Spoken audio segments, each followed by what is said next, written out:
بسم اللہ الرحمن الرحیم الحمد للہ رب العالمین والصلاة والسلام علی رسولہ الکریم اما بعد۔ مشاہدین کرام، السلام علیکم ورحمۃ اللہ وبرکاتہ۔ شعبہ دعوت و تبلیغ جامعہ محمدیہ منصورہ مالیگاؤں کے اشراف میں چلنے والا سلسلہ رمضانیات کا پروگرام آپ کی خدمت میں پیش کیا جا رہا ہے۔ آج کے ایپیسوڈ کا عنوان ہے رمضان اور ہمارے اسلاف۔ سلف صالحین رمضان المبارک کے مہینے میں رمضان المبارک کی برکات اور رحمتوں کو بٹورنے کے لیے کس قدر جد و جہد اور محنت کیا کرتے تھے، اسی کے چند نمونے آج آپ کی خدمت میں پیش کیے جا رہے ہیں، تاکہ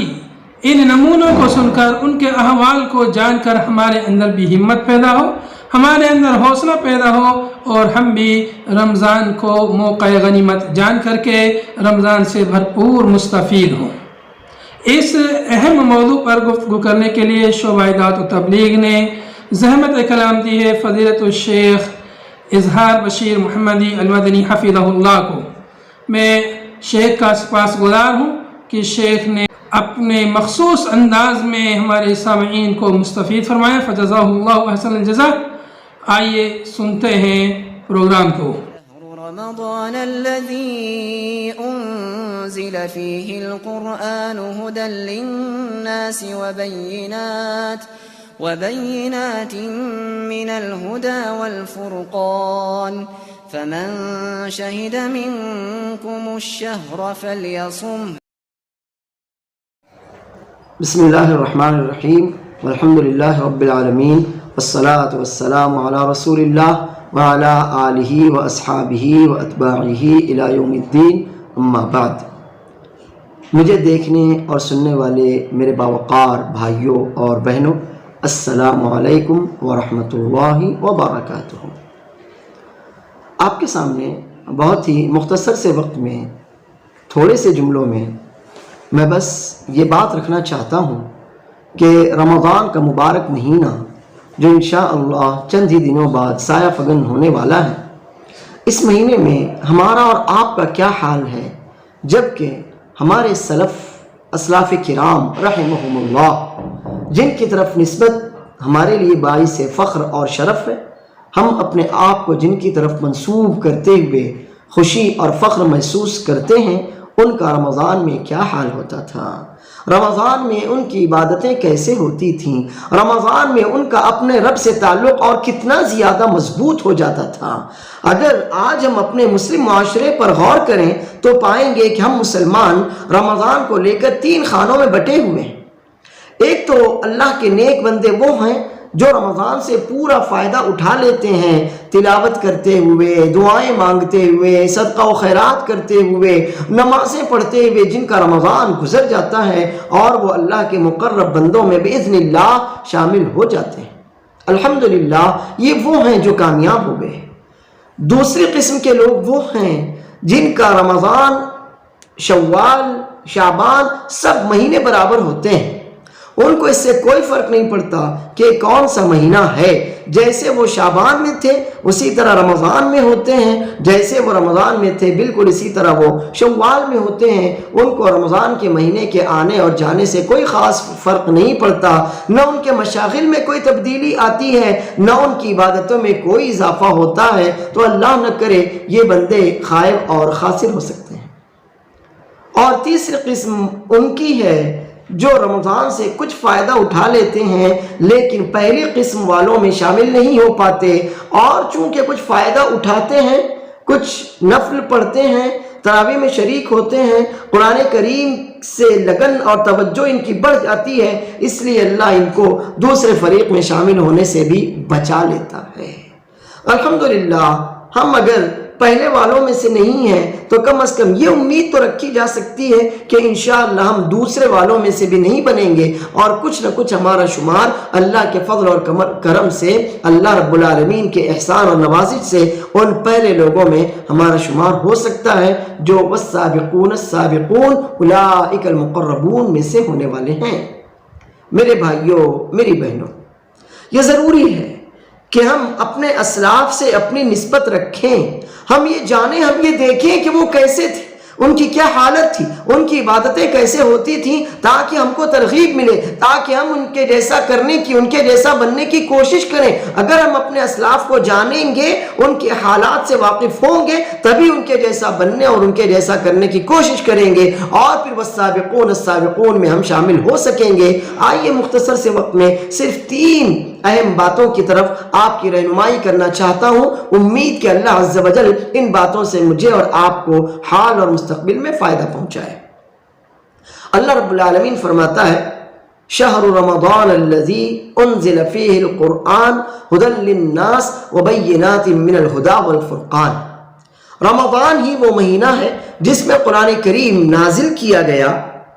یہ قرآن تمام لوگوں کے لیے سبب ہدایت ہے، اور اس میں حق اور باطل، خیر و شر، اچھائی اور برائی کو الگ الگ پہچاننے والی تمام دلیلیں، ثبوت اور بنیادیں اللہ عز و جل نے واضح کر دی ہیں۔ قرآن کریم کو رمضان سے اور رمضان کو قرآن کریم سے جو خصوصی تعلق ہے، وہ تعلق دوسرے مہینوں کا نہیں ہے،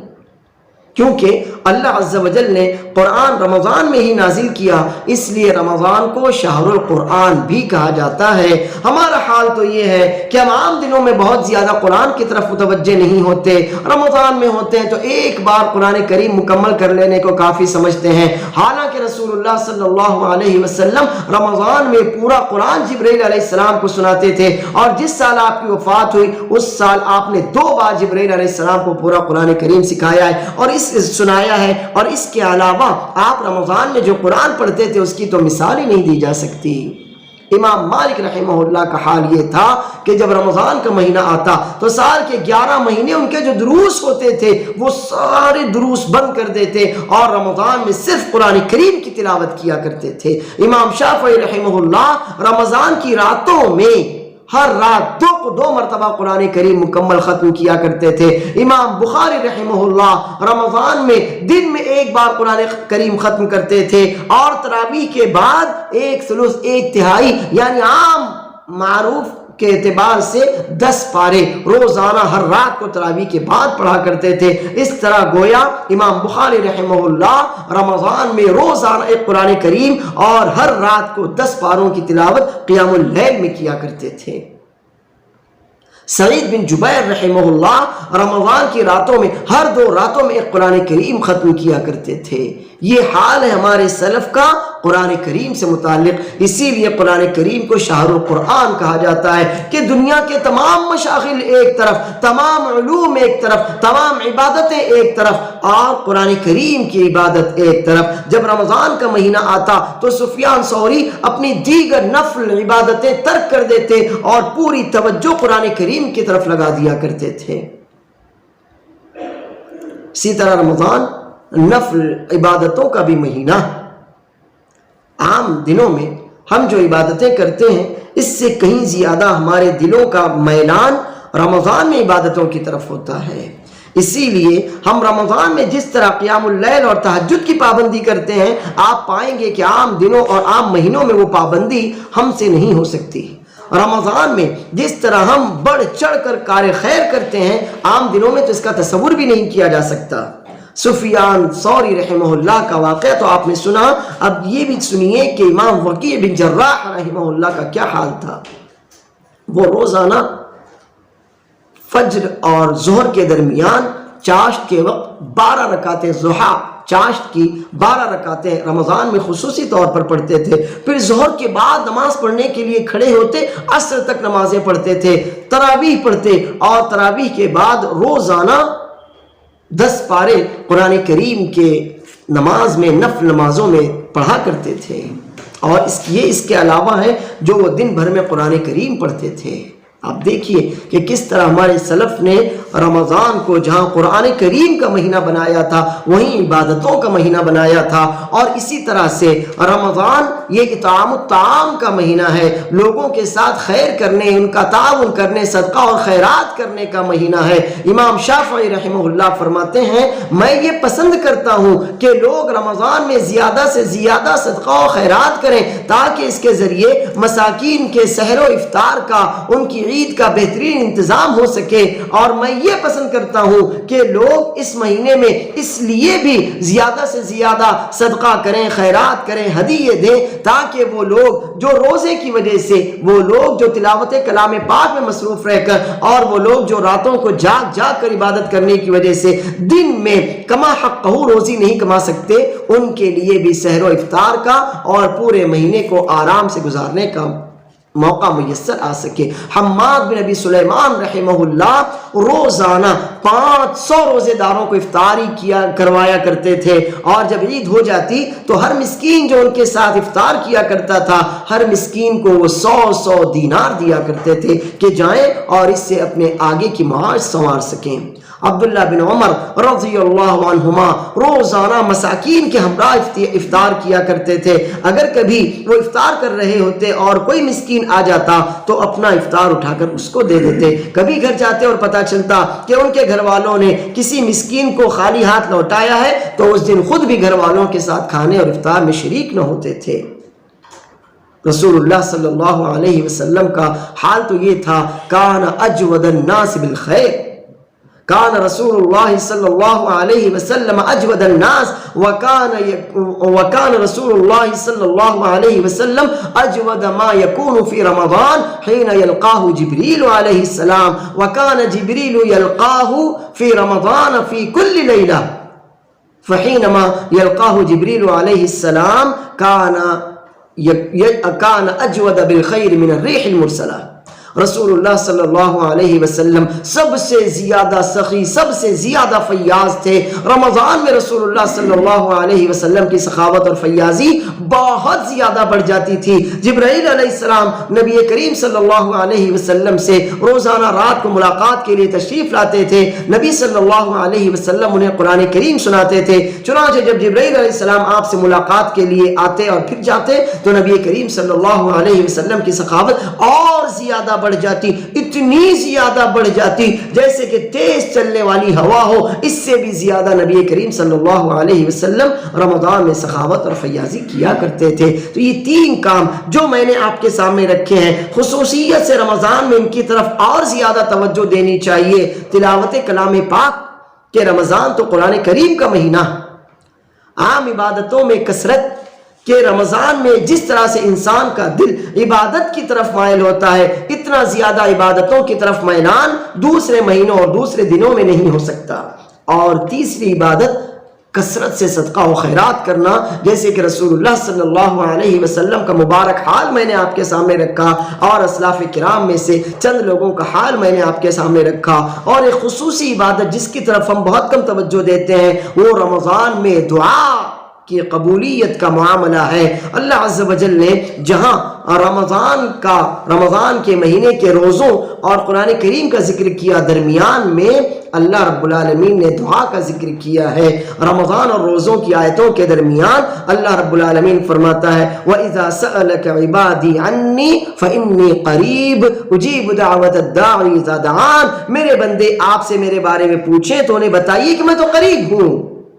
دعا مانگنے والے کی دعا میں قبول کرتا ہوں۔ ہمارے اسلاف رحمہم اللہ نے اس بات کو بہت اچھی طرح سمجھا، چنانچہ رمضان میں ان کی دعاؤں کا عالم یہ ہوتا تھا کہ ان کی راتیں دعائیں مانگتے ہوئے گزر جاتی، افطار کے وقت بیٹھتے تو دعائیں مانگتے ہوئے اپنا وقت گزار دیتے تھے۔ عام حالات میں ہوتے تو ان کی زبانوں پر یا تو اللہ رب العالمین کا ذکر ہوتا یا دعائیں ہی ان کی زبان پر جاری ہوا کرتی تھیں۔ تو یہ چار عبادتیں وہ ہیں کہ ہمارے سلف کی طرف سے ہم کو ان چاروں میں بہترین روشنی ملتی ہے۔ چنانچہ ہمارے لیے بھی ضروری ہے کہ رمضان کا مہینہ جو آنے والا ہے ہم دوسری عبادتیں بڑھ چڑھ کر کریں، لیکن خاص طور پر یہ چار عبادتیں، تلاوت کلام پاک، نفل عبادتوں میں زیادتی، صدقہ و خیرات کی کثرت، اور خصوصیت کے ساتھ جہاں موقع ملے، جب موقع ملے اللہ رب العالمین کو یاد کرنا اور اس کے سامنے اپنا دامن، اپنی جھولی پھیلا دینا، اپنے ہاتھ اٹھا لینا، ضرور بضرور یہ چار کام ہمیں کرنا چاہیے۔ جیسے کہ